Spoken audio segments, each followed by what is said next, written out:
Okay, Gran Capitan. This is the second game on the campaigns of the Italian Wars series, which is a series that, you know, owes at least some of its conceptual structure to some of the Zucker operational games for the Napoleonic era. It's not a translation, like a direct translation of that system, but it uses some of the same concepts in play. I played the first game of the series a long time ago, back when life was different. By the way, yeah, we shouldn't put personal stuff in here, but I lost track of time. I thought yesterday was Wednesday. It turns out it was Thursday. And now I'm up in the morning on Friday. And I also, if you're following the lighter fluid saga, they ended up canceling the last 4 of them, which I don't know what that all means in terms of, like, I mean, they give the money back and everything, but I don't know whether I'm paying higher shipping than I would have, and part of the reason I ordered a large quantity. Anyway, back onto the game.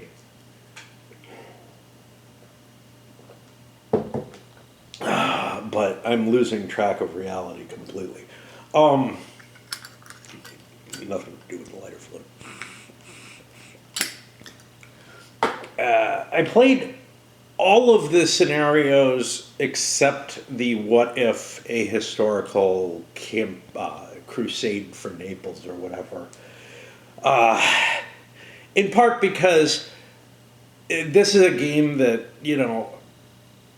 it didn't quite overstay its welcome, but I feel like it would have if I played yet another scenario of it.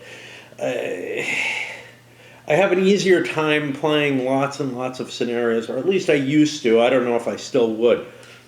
Lots of scenarios in tactical systems, although those would wear me out too. I'm thinking things like the great battles of history and stuff along those lines. I used to intersperse games with those, and maybe if I had chosen to do that with this, that would work out okay. But I want to get to more of my backlog. I feel like I've looked at this enough to finally get a grasp of how to play it, kind of, and what is really, what are the consequences and implications of the rules, which in and of itself was not an easy thing to do. Some of the ways in which this works don't feel intuitive or natural to me. I see nothing wrong with them. They make sense when I read them. It's just my own way of coping with stuff. It was hard to get to that kind of understanding of what you're supposed, how you're supposed to manipulate the system to make it work. And quite simply, until the last scenario, I did a piss poor job. Every single one of the scenarios, the attacker, and in most of them the winning side, was under a much greater burden than the defender, at least from my conception of it, which is to say that they have to be able to come up with what are action points in the game, which are your resources for giving orders and whatnot, at a rate that far exceeds what their production of them is. So they have to do things, they have to pillage territories, they have to take risks in terms of activating units, etc. And that, along with the type of system it is, the Zucker games it's always felt to me like there's a barrier between my understanding. Even when I get the rules, there's a barrier between my understanding of how to play well and just understanding the rules. And in this one, certainly, but I also feel in the Zucker games, you really kind of have to grasp what I need to do and how I need to play this. And there's no kind of warnings in the rules or whatever to help with that. Let's get to the components. We'll talk a little bit more as we go. The box, always the most important thing. It's a nice sturdy box. Europa Simulazione puts out a good box when they put out a box. The original one was put out as a folio. Again, the quality of that was also very good. The map is very pretty. And it's on a thick, sturdy stock. One thing that I found about this, quite often on a thick stock like this, a hex encounter game is faced with a kind of a pooching. I don't know how they managed it, but they've got a nice, thick, sturdy stock without any real pooching that occurred during the play. Now you can see it bounces up and what here, but I had, no desire, which I often do with some of these sturdier maps, of like kind of ruining my experience by putting a piece of plexiglass over it because it would keep popping counters up. The only problem I had with counters was when I would spill my pipe on them. I did find the graphics on the map, and this is often the case with pretty maps, to be understated in certain places where I really needed to be able to see them. In particular, the boundaries between different provinces, which are of great importance in the game. The player aids, there are 4 of them, 4 that you're using and a couple more that you're not all the time. You have this sort of time tracker and whatnot here. Sadly, on the other side of this is the major battle play flow, which you're probably going to need to photocopy if you want a copy of it. You can use the rules, but this play flow probably would help. I didn't have a copy of it because it's on something that I need for every game. On the other hand, you have this, which tracks all the battles that you have on the board, about 4 of them, a place to handle major battles, but then the major battle optional rules are handled on this side. It's okay to be like this, although it was a little bit of a pain in the ass. The unit chart here, which has unit type effects summary and Q&A on it, I never looked at this other side. I did have to look on the unit chart sometimes for setup or being able to identify units. I wouldn't want to put this, for example, on the back of this, although it could be on the other side of this, I guess. I never noticed this side because this side was, something I used mainly for setup, and it ended up getting set aside. And I didn't really need it, although it might have helped with some reminders here. The unit type effect summary, the use of admin points. Okay. Is there anything that I missed?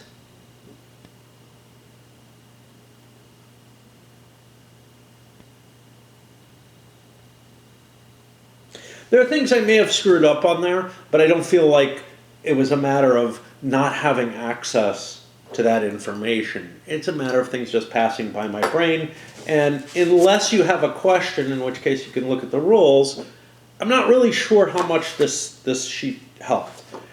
This is a setup sheet. It has 2 of the scenarios with pictorial representations of the setup. This is the Ferentinos and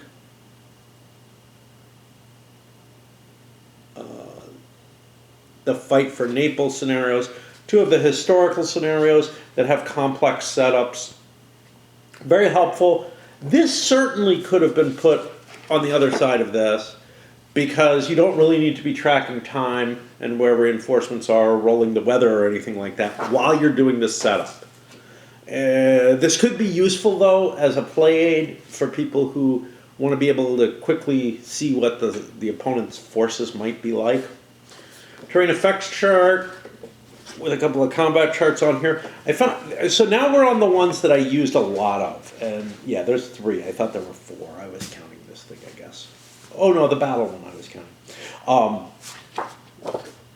So the information on these, you need to be able to flip through these and whatnot. So yeah, these have to be double-sided. Again, with this, they may not be in the best place. So for example, the combat table leads into the discipline or pursuit table, which you're rolling up a result on here. You would like to be able to flow into that with one of these others. So I feel like some of the structuring wasn't absolutely as useful as it might be. The orders and the admin points, they're in the right place because you roll your admin points, then you look up to see what kind of orders you might be taking. The initiative modifier, why the hell do I have that? That's if, oh, I forgot that completely. That's if you're trying to move out of a contested hex. You actually lose some points off your initiative. And I completely forgot that and probably allowed a couple of withdrawals without as bad a pursuit as they might have. In general, though, withdrawing in the face of the enemy is dangerous in this game, which is really kind of cool. Like, the game kind of shows you, and I would point to something like Agincourt here, why that battle had to happen the way it did. The mechanisms of the game would generate that kind of thing. From a different era, but you can kind of feel where this would actually translate to a medieval operational game. Now,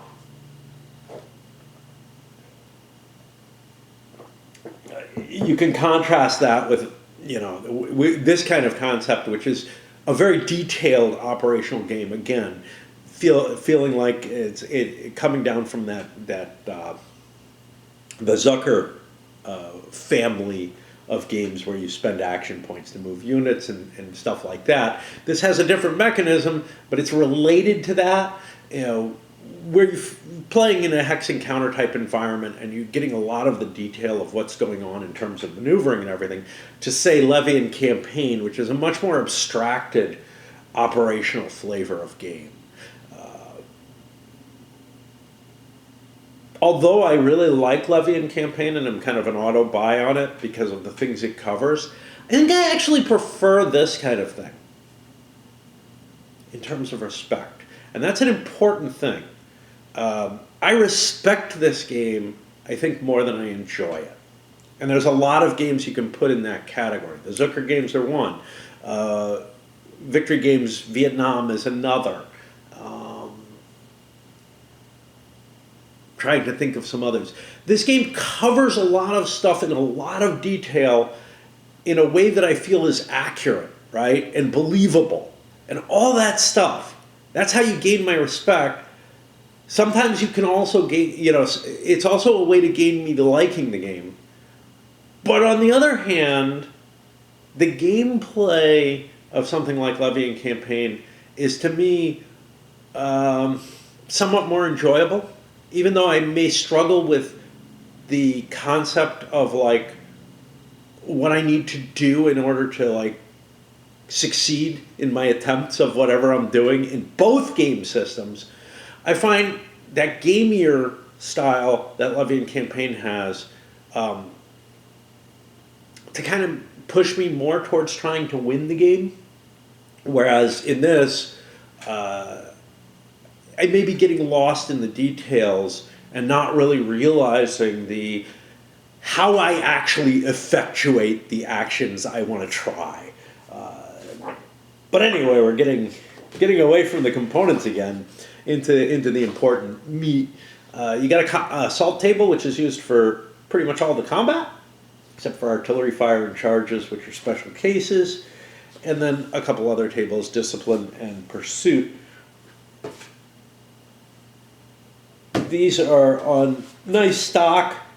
They're well printed. I find some of the choices of which is backsided against which to be somewhat questionable, but for the most part it's all functional. The only thing that's not is this optional roll thing. If you want a copy of that, you really should photocopy it. I'm too lazy to photocopy stuff these days. The counters,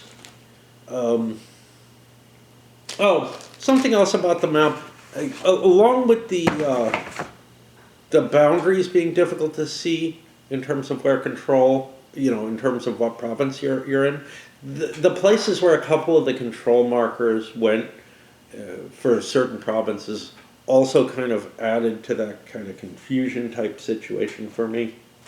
The counters are certainly adequate. I don't know how I feel about them. There's nothing to say that's bad about them, right?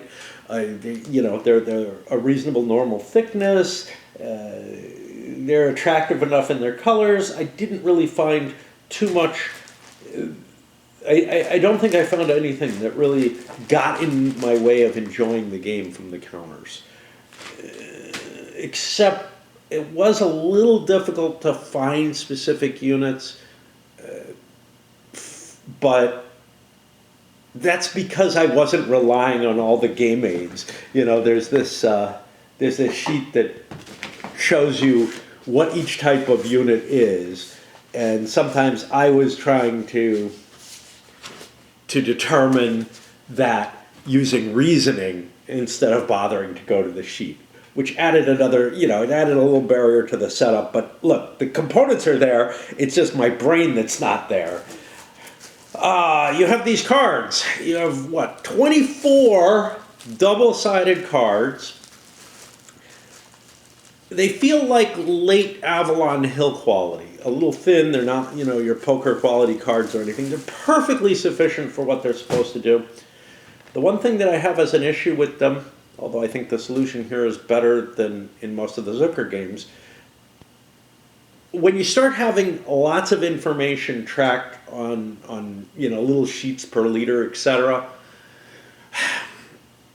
that provides a bit of difficulty in terms of understanding the situation as a player. It allows you to hide some information. Now, the rules aren't so good about telling you what you can and can't see about the opponent's stuff, and they feel a little fuzzy about that. Well, so if you take them strictly, I think you can never know what your opponent actually has. Unless you remember stuff from a prior prior engagement or whatever, and then you have some vague idea of what's going on. That feels a lot too heavy in terms of fog of war here. Because what you do know is who's in command once you come into contact with them. Counters start flipped over. Oh, that's something about the counters. Counters start flipped over with a symbol like a flag on them or a shield or whatever, and they unflip once you meet that opposing commander. And from then on, you know who the commander is, but you got no idea of what he's got with him, except whatever you can remember. I don't feel like that's at all reasonable. And in addition, this is one place where the counters got things wrong or could have been improved. On counters, they have a little flag on them that shows you the nationality of the leader. In some cases, you wouldn't know the nationality of the leader. You just know that there's a force there on the opposing side, and you can actually uniquely identify the leader by the symbol that's on the back. So this whole flipping over doesn't even make sense. Now, playing solo, I made up my own mechanisms for dealing with this,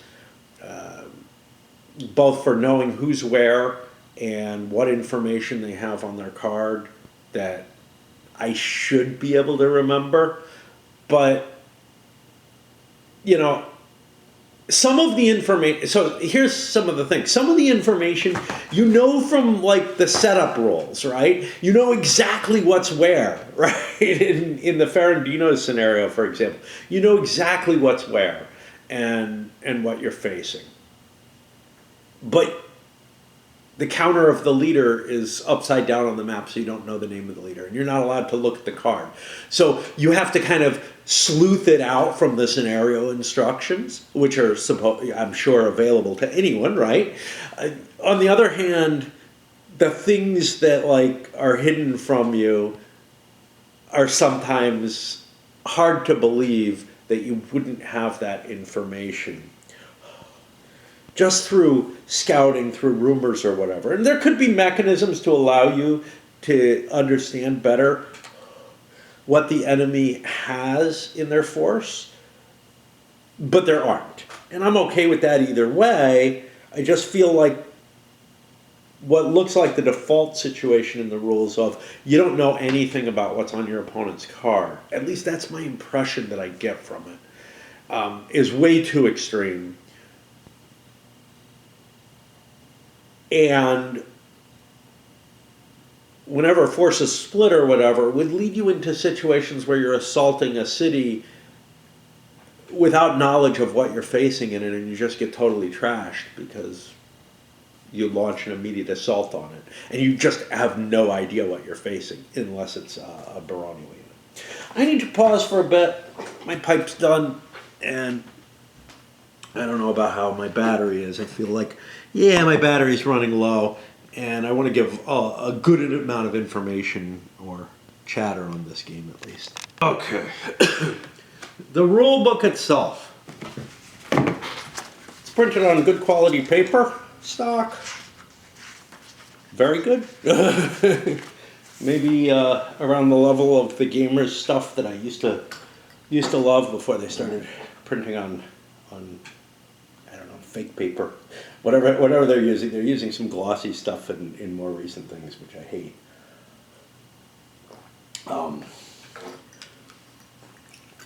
You can pencil stuff in on this, which I found necessary because there are a few little weirdnesses in the rules that needed to be corrected. There's some errata, essentially, although there's not a good source of errata. So the designer is very good at answering questions in real time. You know, you post a question, and within a couple of days, you get an answer from him. Depending on which board you're on, he may be more active on CSW, but he was very good on BGG as well. And that's great. He identifies some things as definite errata. There are some things that he puts clarifications to, etc. That really should be compiled. Someone should be keeping track of it all and putting together a little pile of it, because there are some places where I think questions arise, and and clarifications would be useful to some people, and there are definitely a couple of little oopses. The actual writing of the rules, you know, it's obvious that it's not in English as a first language, but overall, you know, the English is well enough written that you can kind of get everything. It's just every now and then you hit something and you're like, well, that's an odd way to put that. Or you ask yourself, is that actually grammatically correct? I think it is, but it's kind of weird. Like, nobody native would say something in quite that way. And those always bring a smile to me. They remind me of my AWE games. You know, things, well, in particular, EU and Le Grand Guerre, which have some weird little things, where, yeah, that's right, it's just, wow, that strikes me as odd. There might be a couple where it gets in the way, but it's not really troublesome, it's just more of an amusing thing to see, and it actually brings a little pleasure to me. Because it brings some either memories or knowledge of how some of these other languages work, right? And in this case, you know, the Romance languages in particular. So even though I don't know Italian at all, oddly enough, I have some experience with other Romance languages, and it just, the way the constructions are is always brings a little bit of a smile to me. I like the structure of the rules in most of the places. When you get to the optional rules, I think it's a little bit, well, when you get to some very procedural places, I think it's kind of problematic. So for example, in the major battles, we don't have so you have a section 12.4 that gives the sequence of play. That sequence, I think, could be better described, but it has step numbers in it that you can refer to. There are a couple of places where the case numbers may be too large, not there particularly. The worst place for that for me was here in the tactical options, which is 01.1.1. That, you're going 3 layers down in terms of numerical thing. That particular rule is, or sub-rule or whatever, is about 3 pages long. It goes to, here's the next number, right? Now, it's by specific chits and whatnot. I just kind of feel like a little bit more could be given in it. Ideally to me, something about this size is the right size for a rules reference. And I know it can be kind of difficult to get to that. Maybe some sub systems for numbering. For example, if you're in a tactical chit, you give the name of the tactical chit and some kind of reference in there. I know sometimes I was having trouble finding things. So, for example, if it was referring to a particular tactical chit, it would send me to 01.1.1. But through most of the rules, they feel actually very similar to the SPI numbering system, which I very much like for organization. Like I said, there were a couple of cases where there's some errata. Some of it was stuff that snuck in from the previous volume, where it was like the rules were copied over and then modified, and some little artifacts remain. And I tried to mark those into my rule book, but you wouldn't have any of that knowledge if you picked this one up on its own. Again, there's a reason, like, I really think a consolidated errata is kind of necessary, especially for those cases. And in part, the designer is going to have to ask the same question again, answer the same question again, if that's not put together. He may have to anyway, but now it may be that so few people are buying this particular game, which would be a sadness because it's so cool to me to have something on this kind of topic that just hasn't been handled enough. Operational, detailed. I used to complain there's no operational medieval stuff. Well, this isn't quite medieval, it's Renaissance. But this series came out with some, Levian Campaign came out, and I'm really looking forward to more of that space being covered by games, especially by detailed stuff like this. All right, let me look at the sequence of play and try to catch some takeaway thoughts that I had while I was playing about how it kind of worked. There is a fair amount of randomness in the game. First of all, weather can have a huge effect on things. Movement, you're essentially rolling competitive die rolls for moving your forces, which has a little gamey aspect to it, but not as gamey as the alternatives that I'm familiar with. That competitive die roll is very, very, it makes a lot of sense if forces are near each other and are actually interacting with each other. It makes a lot less sense when you pull a force off on some other side of the map that's really not doing anything that could impact the other force that it's rolling against, which is somewhat concerned. I think there could be ways to work around that. For example, if I pick a force as the initial player then you would have to pick a force that's within 10 of me or something like that to roll off, so that we see who gets it. But the system more or less works well enough that, yeah, the weird things that can happen, the interactions where something's kind of feeling a little bit gamey, you can kind of pass them off as it's not worth the extra effort to deal with. The command phase, you generate administrative points, and then you allocate those points to pay for commands. Now, in the Zucker games, you don't do this. You don't issue orders in the same sort of way. In the Zucker games, you issue orders as a, hey, you move, and I spend command points to make sure you move. And if you want to move without spending command points, you roll an initiative rating. And there's no real harm to rolling initiative ratings and not moving.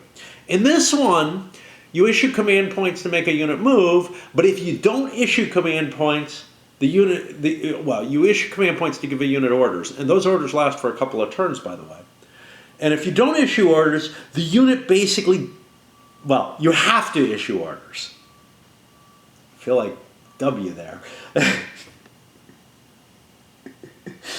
Fool me once, shame on you. Fool me twice. Well, you can't get fooled again. Yeah. You know, that's when they started going senile, and soon after that, I guess. I don't know. But you do have an opportunity to get orders if you don't want to pay for them.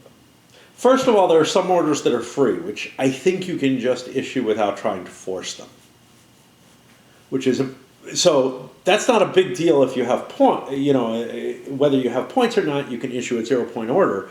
It might be an issue if you're cut off from supply, and I played it as if you could take 0-point commands regardless of whether or not you can trace a command line. I'm not sure that's actually the case, but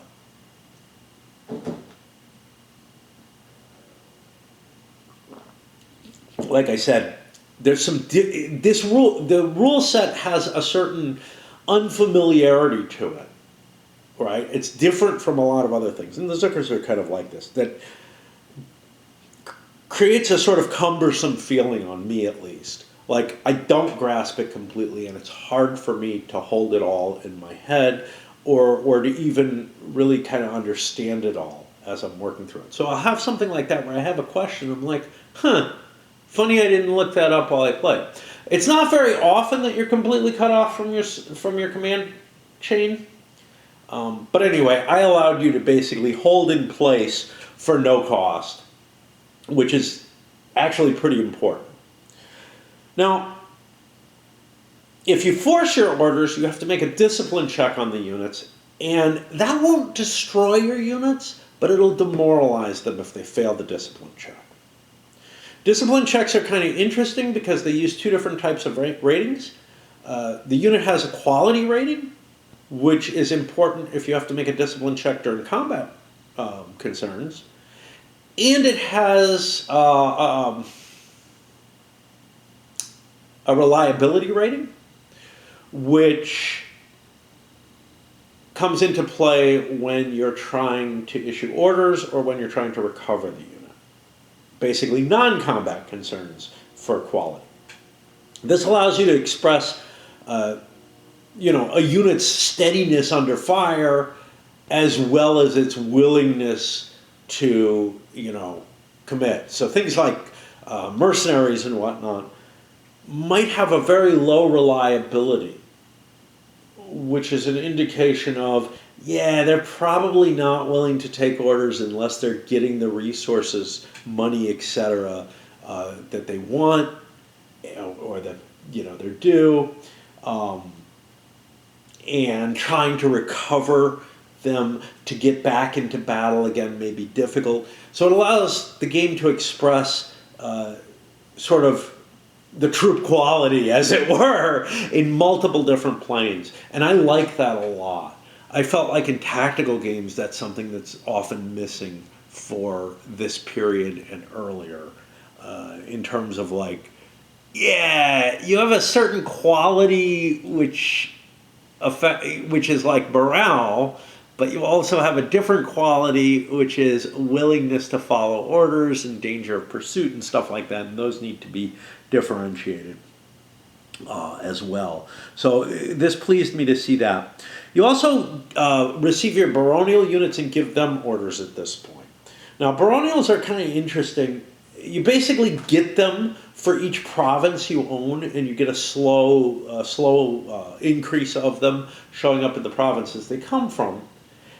And you don't pay to issue them orders, but you can only issue a number of them orders equal to the number of leaders you have. And there may be a minimum there. If there is, I fucked up on the last scenario because I ran out of commanders for one of the sides. But you might have lots of them and not have any ability to use them, although they can garrison and hold and defend territory pretty well. They slow the enemy a lot. If you have a lot of commands, you can use them to slip behind the enemy and start causing real problems to them. Get to the activation. That's first, all the baronials get to activate, and you just alternate with them. They don't use the competitive die roll. But when you get to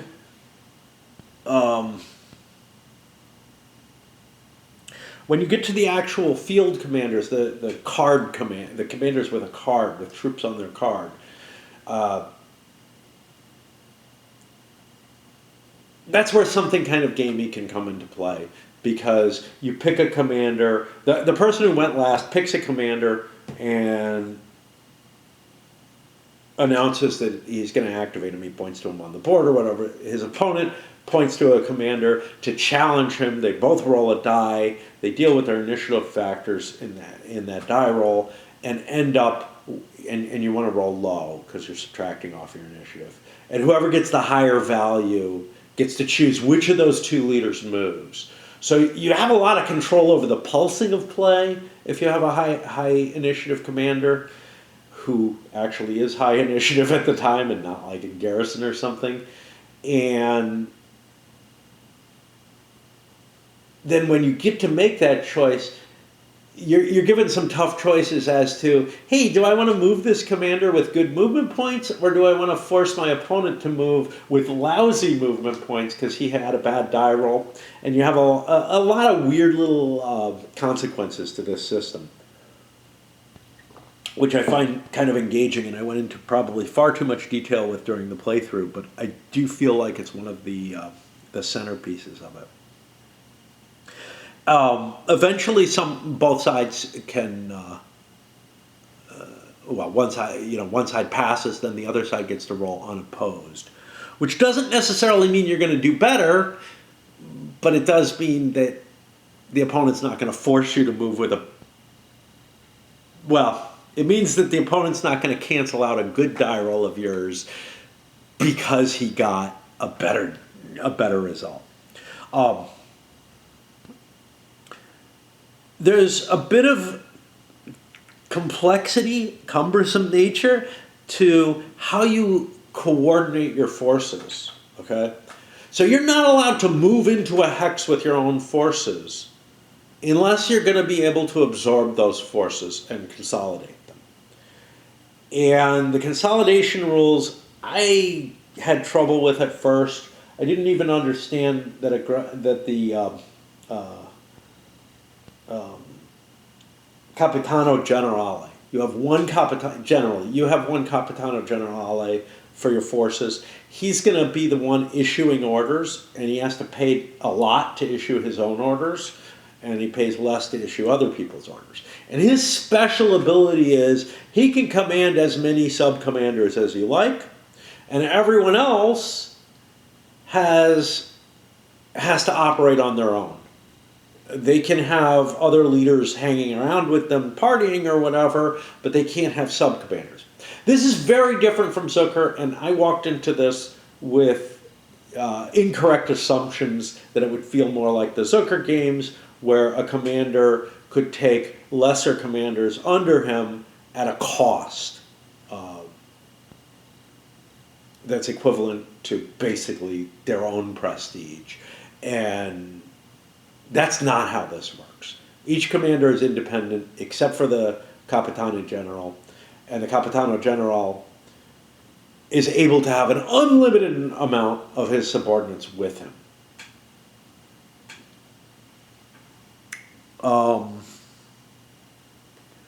But yeah, now, one of the things about the consolidation is if you move into an enemy's hex, you're basically not able to consolidate your troops into a single formation or anything like that. You can't do the consolidation until after the combat phases.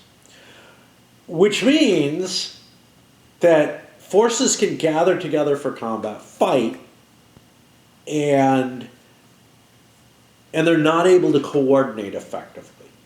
And that allows for some interesting things. And it especially allows for interesting things because your Capitano Generale can't just absorb all the stuff that comes in and, like, you know, have a bunch of stuff moving to avoid attrition or whatever in smaller forces and then gather together for the attack.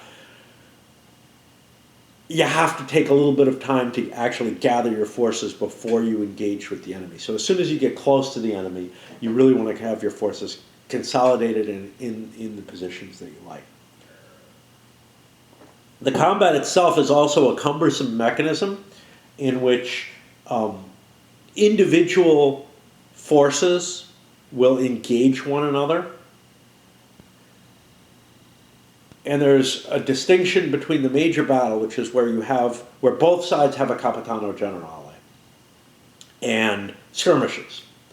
And in skirmishes, troops just sort of pair off against each other, fight a round of combat, and that's it. You know, somebody retreats or whatever.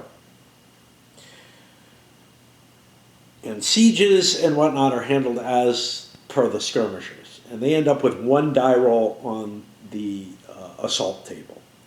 But a major battle where both sides have a Capitano Generale ends up very different. Essentially, I don't remember how the base game works, but essentially what you do, let me look to see. I think it works the same way as the advanced rules in this way. Yeah.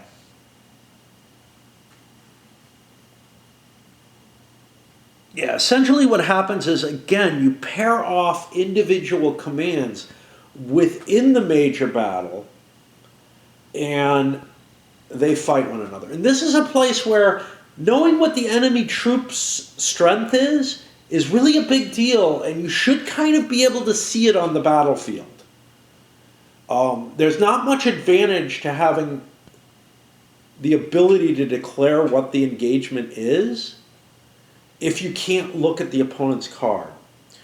And there's nothing in the game that seems to indicate that you can look at the opponent's card or ask them any information or anything like that.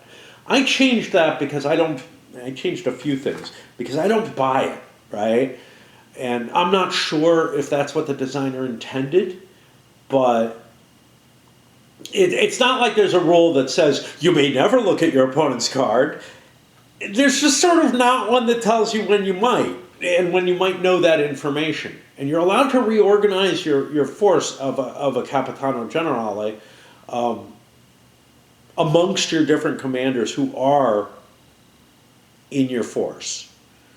Which means, you know, I could put like a soap unit with like, you know, just a single strength pointer or whatnot. And if you have no idea what it is, you might hit it with your biggest unit. Now you're going to wipe it out, and there's going to be multiple rounds of combat. But in the skirmish situation, in multi-combat skirmish hex, there's not going to be multiple rounds of combat. And it just feels like there's a lot of, I'm engaging stuff without knowing what I'm hitting. Now, in particular, in the skirmish situation, you might engage, if you're in a meeting battle, you don't know what you're hitting. And that's randomized, right? But that randomization feels like such a minor thing if, when I do know in a non-meeting engagement, I think if both sides started out in that hex, if you do know what the opponent, well, you do know the opponent's disposition, and this is only really going to happen if both sides are entrenched, I think, or if one side's entrenched. If you do know the opponent's disposition and placement, like you do, and a major battle works kind of similarly, it just feels like, okay, so if I'm picking blind, how is that particularly different than completely random? You know, the only thing that I know is who the commander is that I'm picking on. And I might be able to make some decisions based on that. Like, oh, that's your artillery commander, I'm going to go try to hit him. You know? But I feel like you're just too blind and it's too close to the random selection, and it takes the importance out of the random selection of units. I don't know. But to me, I felt like you should have some idea of what the enemy has on his card. And the way I kind of do that, I guess the feeling that I gave was something along the lines of, how many strength points of infantry do you have? How many strength points of cav do you have? I feel like that would be very discernible. And, you know, you could fiddle with that and say, report to me within one how many you have, or within two even, but within two probably is giving too much fuzz there. But any way you look at it, it feels like the way the game is not giving you the amount of information that you need to make informed choices there. That's the impression I got, and I felt like that had to change. A couple other things in the advanced combat system that I felt, which uses these tactical chits that you select for your units. It adds a layer of complexity, but it's not much different from normal main battles. Uh-oh, battery's dying. It's basically just this layer of tactical chits that largely, there's a couple of them that handle your whole force. So, for example, the formation one allows you to break into a vanguard, which can allow you to force a particular unit of yours to be able to create an engagement early. You need to hold your main battle. If you don't have forces in your main battle, you lose the battle, which is one danger. Like, otherwise, you might want to throw everything into the vanguard, but there's no way to get stuff from the vanguard into the main battle. You need, one of your commands needs to play that chit in order to utilize the vanguard and in order to utilize the reserve, essentially. I'm not sure I see much point to the reserve unless you want to protect forces and not have them get engaged. If there's something that you're just like, oh, these are really not in great shape, or if you have a bunch of demoralized forces, they would just be there. They're actually in the routed section, whatever. It might allow you, so there's a particular chit that you have to play on reserve units if you want to bring them forward. And you're only allowed 2 chits per commander. And then on top of that, my battery's not being happy. On top of that, you end up with things that feel like, I don't know if you should really be limited. So you're allowed a couple of units that use firearms. Now, you have to do this with units that have firearms, and you assign them these chits. And that gives them a defensive bonus. You have combined arms, which gives you an attack bonus if you meet the requirements. But remember, you have a limited number of these chits total, so you have like 1 combined arms chit. You can't create a bunch of little corps that each have combined arms. I'm not quite sure why the composition of the forces isn't enough in and of itself. Of particular weirdness is the way earthworks and river lines work. So if the enemy crosses at a river line, and I went into a whole discussion about the river lines because they create some really weird things.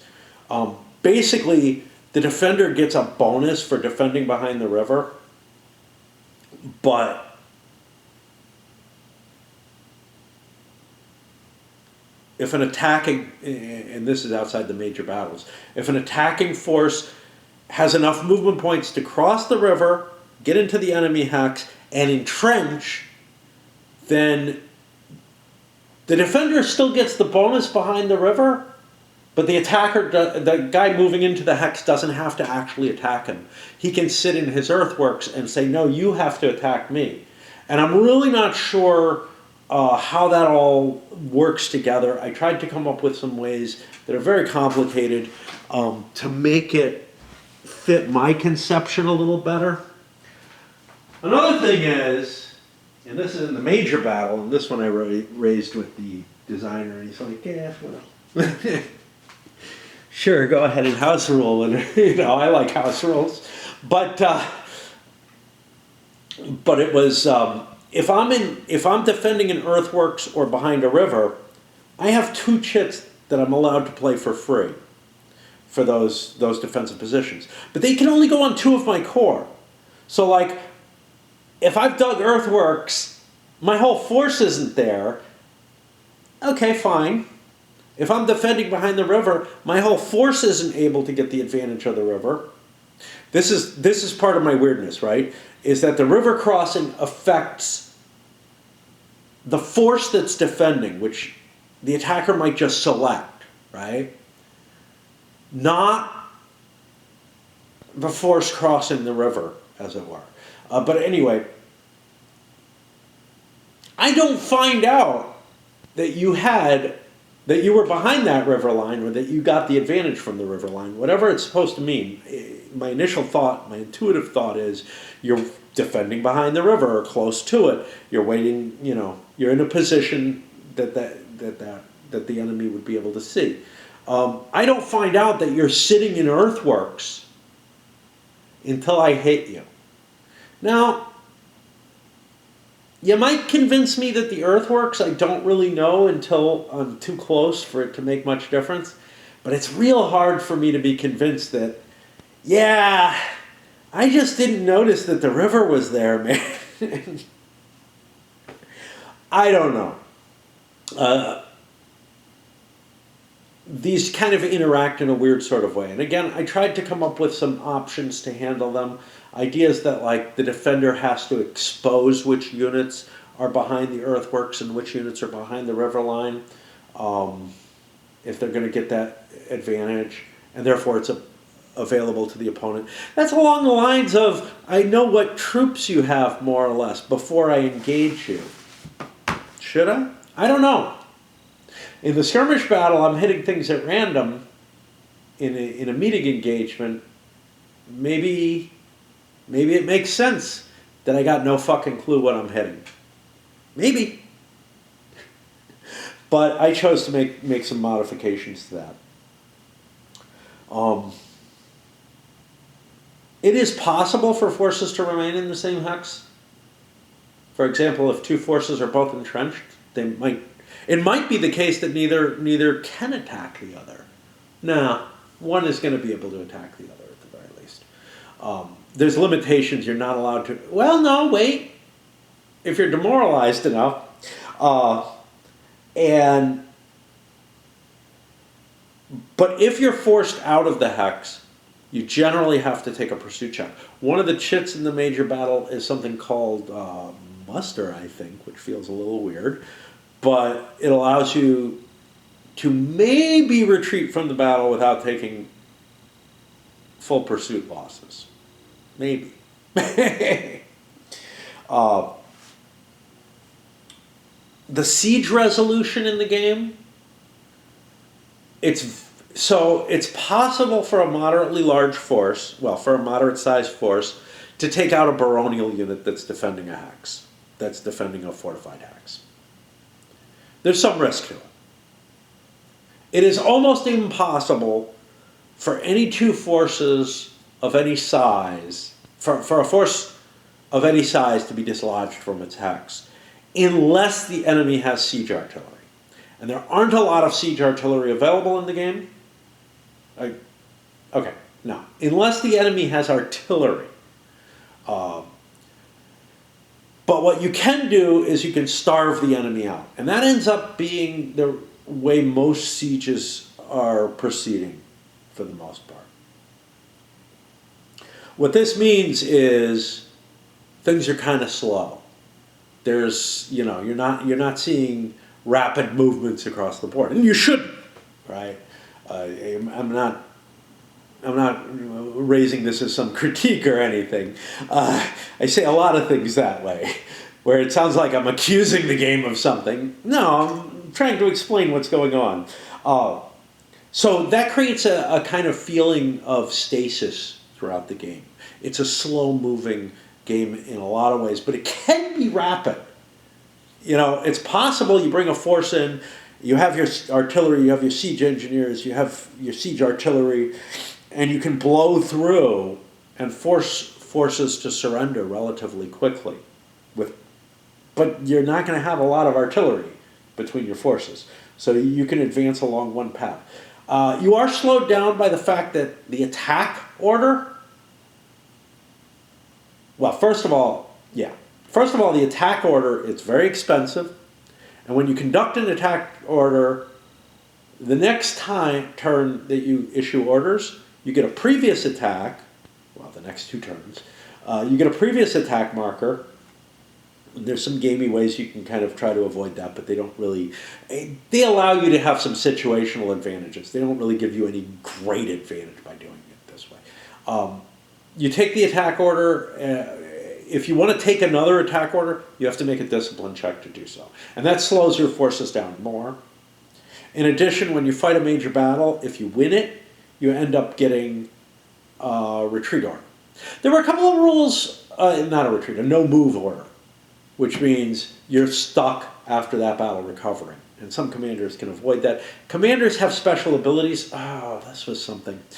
Most of the special abilities affect combat only. I had at least one where I was, I put it in that shelf that said, okay, these are for combat, and ignored the fact that it affects other things, and sometimes probably interpreted what the other things were incorrectly.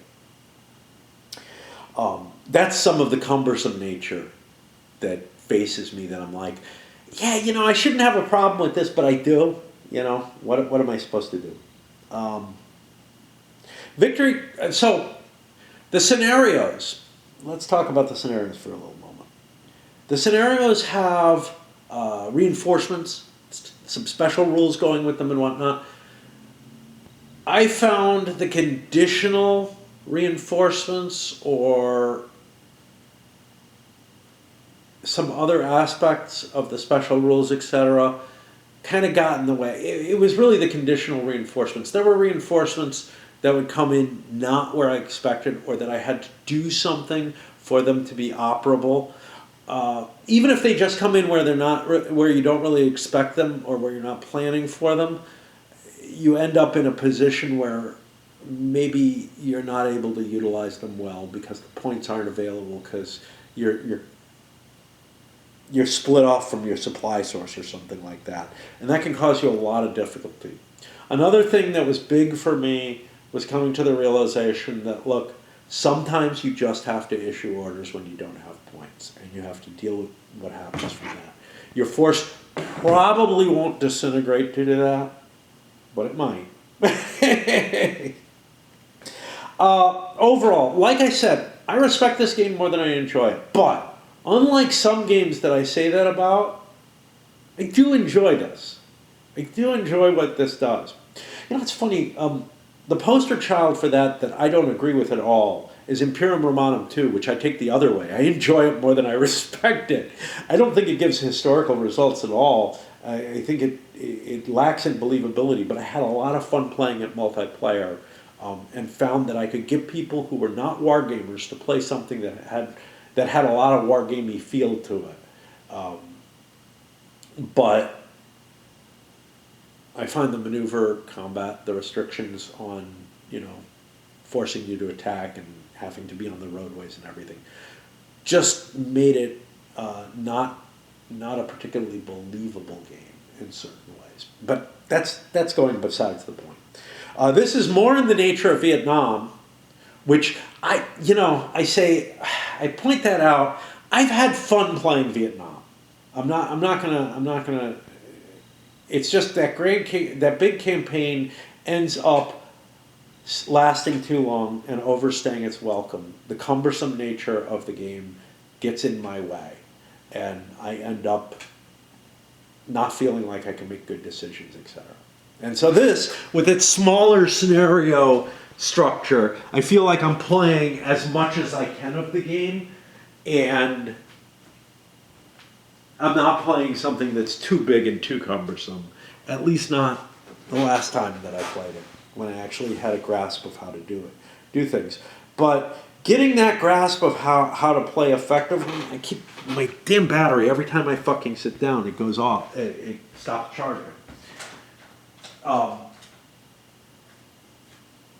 When I have a grasp of what I want, you know, how to manipulate my forces well, but another thing that got in my same way was the victory conditions or the special rules or where reinforcements are coming in, stuff from the scenarios got in my way a number of times, and I felt like I was kind of blindsided. Not because it's not there, but because it's not foremost in my mind. A lot of the game was spent struggling with the how do I do this effectively, how do I deal with the situation, etc. And some of the way the scenarios play out, the kind of pushing you have to do, something I brought up, feels a little bit like some of the very popular competitive games. I bring up Squad Leader, Panzer Blitz, stuff like that, where sometimes you're forced to like really take every chance to get your victory conditions. Sometimes this feels like, well, often this feels like that, where you really have to push your forces and know exactly what you're doing to achieve the results you want. And I actually feel like, although the attacker has the harder goal in these scenarios in terms of they really have to know what they can do, they really have to know how to use the system to its fullest to have any chance of victory, they may actually be balanced in their favor, you know? Not that last one. The last scenario, it felt like the French have to do everything perfectly. This is the one where I kind of knew what I was doing more.